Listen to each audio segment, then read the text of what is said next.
आसे खाइबु चले आंबुल राई बनैबी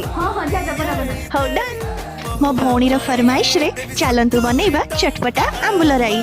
ता पाई मु 6-7टा आंबुल नेची ताकू आमे 30 मिनिट पाई गरम पानी रे भेदेकी रखिबा ता भितरे आमे सोरिष जीरा कंचा लंका और अदा रसुण रो गोटे पेस्ट प्रिपेयर करबा तापरे तेल गरम होला परे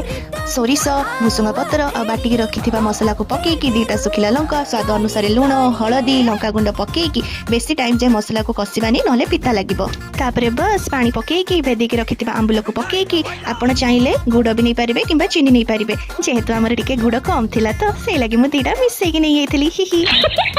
टीरु पानी बाहरिलानी ना रेडी हे गला हमर आंबुल राई लु खाइ की कह जे केमति लागुची यम्मी बढ़िया है तो मस्त डन तो